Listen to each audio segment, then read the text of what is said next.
Dans cette vidéo, nous allons aborder les Google Play Services avec quelques généralités sur ce que c'est, à quoi ça peut servir, et puis aussi comment organiser le projet Android Studio. Alors, nous allons parler des packages et des classes qui sont concernés. Nous allons ensuite aborder les modes de fonctionnement, puis la mise en œuvre. Nous verrons comment établir la connexion et puis, ma foi, communiquer. Et nous aurons un petit aperçu aussi des authentifications à établir. Alors tout d'abord, pour ce qui est des packages et des classes, il s'agit essentiellement des packages que l'on va trouver sous comme Google Android GMS. Dans ces packages, parmi les classes de ces packages, il y a une classe qui va vraiment être récurrente et vraiment présente dans toutes les API que l'on va utiliser et présenter après. C'est Google API Client. En fait, ce Google API Client est un point d'entrée indispensable sur la plateforme, et c'est à partir donc de cette espèce de proxy que l'on va pouvoir accéder au service Google. Chaque API typiquement est représentée par au moins un package, donc un API est contenu dans un package et quelques packages donc correspondent à l'API. Le mode de fonctionnement, c'est que votre application, donc du côté client, va s'adresser à un proxy. On a vu la classe tout à l'heure, donc de ce proxy. Vous allez devoir bien entendu utiliser un SDK spécifique, le Google Play Services SDK. Il va falloir donc que votre outil Android Studio possède une référence vers ce SDK. Il va falloir aussi bien entendu que les fichiers de configuration sachent accéder à ce SDK et fournissent finalement accès aux classes qu'ils vont contenir. Pour accéder aux services Google qui ne sont pas concernés par le SDK, on aura un accès un peu particulier dans la mesure où vous retrouverez les mêmes mécaniques d'authentification du côté Google. Il faudra utiliser par exemple la classe Google Auth-Util qui permettra la manipulation d'un jeton d'authentification. Donc un jeton d'authentification qui est un jeton qui vous permet de garantir le service que vous êtes bien la personne que vous annoncez. Alors la mise en œuvre, d'abord il va falloir configurer le projet. Donc ça va se faire via essentiellement la modification des fichiers Gradle sous Android Studio. Vous allez utiliser une classe qui est la Google API Client, instancier cette classe. Vous allez créer un objet de cette classe pour qu'il serve de point de passage, le proxy, en quelque sorte, vers les serveurs. Cette classe a une construction un peu compliquée, qui est un petit peu polymorphe, un petit peu multiforme, on va dire plutôt. Et donc vous avez un builder qui est associé au Google API Client. Alors le fait qu'il y ait un builder, c'est tout simplement l'implémentation du pattern builder bien connu. Vous avez bien entendu des possibilités de gérer les exceptions, les situations exceptionnelles qui sont liées à cet essai de communication, à cet essai de connexion. Pour établir la connexion, vous allez donc créer un objet Google API Client. Vous allez spécifier les API auxquelles vous voulez accéder, comme dans l'exemple ci-dessous. On essaie d'accéder à Drive API. Il s'agit en fait d'accéder aux données stockées par l'utilisateur donc chez Google. Vous allez spécifier aussi donc des scopes, c'est-à-dire des droits en fait que vous voulez. Est-ce que vous voulez accéder aux fichiers, au répertoire, enfin bref, donc vous avez à spécifier des scopes. Alors ça c'est vraiment très général pour tous les services Google. Et puis donc ensuite on se posera des questions du genre ignorer ou non les erreurs de connexion, comment faire pour établir et couper la connexion, et donc pour les différentes API, donc les API Google sont quand même assez larges. Il y a un petit cas particulier pour Wearable qui correspond à l'API d'accès à la montre connectée. Pour ce qui est de la communication, alors évidemment, on a parlé de la communication à ce niveau-là, c'est un petit peu compliqué, car suivant l'API, la communication en question est très différente.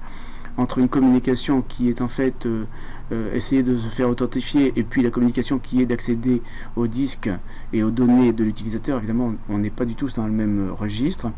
Donc en gros, par contre, ce qu'on va constater, c'est que rapidement, on va avoir besoin de s'identifier et donc de certifier les accès, et ça va être donc le rôle justement de la console développeur qui permettra donc de générer des certificats. La communication peut être synchrone ou asynchrone. Vous avez un exemple ci-dessous de connexion donc au client Google API Client, et donc ça va se faire donc typiquement sur la méthode onStart. Certains services, donc, comme on l'a commencé à le dire, nécessitent une authentification. Alors, l'authentification, de quoi s'agit-il? Eh bien, ça peut être authentifier l'utilisateur de l'application, en définissant donc un ensemble de droits.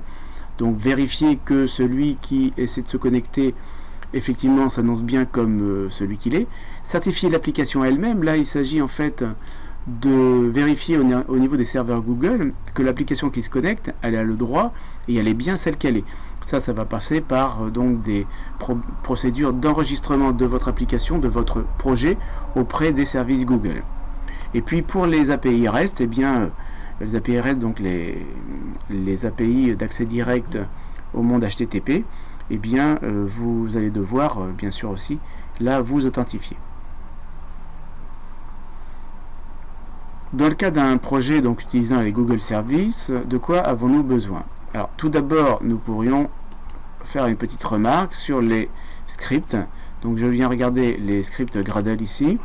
Donc le premier ici, a priori, n'utilise rien de spécifique, mais le deuxième, celui qui correspond réellement à mon module, ici, va indiquer une dépendance vers les Google Play Services, donc dans leur version 8.4.0. Attention, vous regardez cette vidéo à un moment où peut-être les versions des Google Play Services ont évolué, et donc ce n'est peut-être pas la 8.4.0. Alors, si ce n'est pas la 8.4.0, il faudra faire très attention pour la suite, puisque les bibliothèques complémentaires que je vais utiliser sont compatibles avec cette version-là. Donc déjà, première chose, modifier le script Gradle pour intégrer cette ligne-là. Vous savez que lorsque vous modifiez le script Gradle, il est de bon ton de venir synchroniser votre projet. Donc il vous faudra finir par synchroniser de façon à ce que dans le code Java, vous puissiez utiliser les éléments que l'on va décrire. Alors, je prends ici tout simplement la main activity et je viens voir ce que l'on a au niveau des méthodes. Nous avons donc un client qui est donc le proxy, le Google API Client, sur lequel on va se connecter typiquement dans la méthode onStart et on se déconnectera typiquement dans la méthode onStop. Au niveau des menus, ici, je n'ai rien de spécifique. Création du client dans le onCreate. Lorsque vous créez votre activité, vous venez instancier votre Google API Client. Donc c'est comme ça que l'on va gérer la connexion et la déconnexion. Ici, le Google API Client, il est construit par un builder. Alors, à quoi sert un builder? D'une façon très générale, ce Google API Client, cette classe, est très très riche en options. Elle vous permet de créer des objets avec des options très différentes. Si vous étiez obligé de passer par des constructeurs, vous auriez énormément de constructeurs avec un nombre de paramètres phénoménal. Alors, ce qui a été fait, c'est qu'on vous demande de créer un objet builder, une classe interne quand même à la classe Google API Client, ce n'est pas une classe totalement étrangère. Puis, vous allez sur l'objet que vous venez de créer ici, ajouter des API, vous pouvez bien sûr déclarer plusieurs API, vous ajoutez les portées, les scopes pour ces API, et lorsque c'est terminé, en opération terminale, vous appelez build. Et ce que fait le build ici, c'est justement de créer un objet de type Google API Client. C'est le rôle de ce builder. Donc ça vous permet d'avoir des expressions beaucoup plus systématiques, beaucoup plus régulières, en créant tout de même des objets très très divers. Donc ça c'est la partie Java, création du Google API Client et connexion et déconnexion. Au niveau des imports, Google API Client est, comme on l'avait dit tout à l'heure, dans le COM Google Android GMS Common, etc.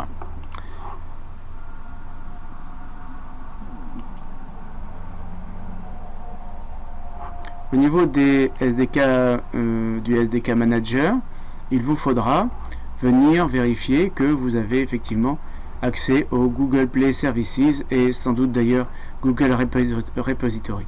Donc vous voyez ici que dans le SDK Tool, Android SDK, j'ai installé dans mon environnement de travail Google Play Services. Donc c'est ce qu'il vous faudra faire pour continuer à travailler avec les Google Services. ce que l'on a couvert dans cette vidéo. Nous avons parlé des Google Play Services en termes de configuration. Il vous faudra donc référencer le SDK dans le SDK Manager. Il vous faudra modifier les scripts Gradle de façon à référencer en dépendance ces différentes classes de services. Mode de fonctionnement, c'est donc tout simplement, vous allez créer donc tout simplement un objet qui va servir de proxy et qui va vous permettre donc de simplement paramétrer votre connexion. La connexion, elle est établie donc avec connect, qu'on appelle typiquement de onStart, et vous penserez bien sûr à désactiver cette connexion au besoin. Pour ce qui est de la communication, eh bien, nous verrons plus loin, nous verrons en fonction des différentes API auxquelles nous allons nous attaquer. Pour ce qui est des authentifications, toutes les API n'ont pas besoin d'authentification, donc de l'utilisateur, authentification de l'application qui se connecte. L'application que vous allez créer a peut-être besoin d'être effectivement authentifiée par les serveurs Google. Et inversement, l'utilisateur auquel vous allez vous adresser pour récupérer des informations sur ses données privées par exemple, eh bien, a besoin de savoir qu'effectivement c'est bien vous, c'est bien votre application qui se connecte et qui récupère ces informations. En même temps, donc bien entendu, il peut vous autoriser une certaine portée dans les droits, mais pas tout. Hein, c'est l'usage que l'on a des scopes. Nous allons donc maintenant passer aux définitions des API les unes après les autres.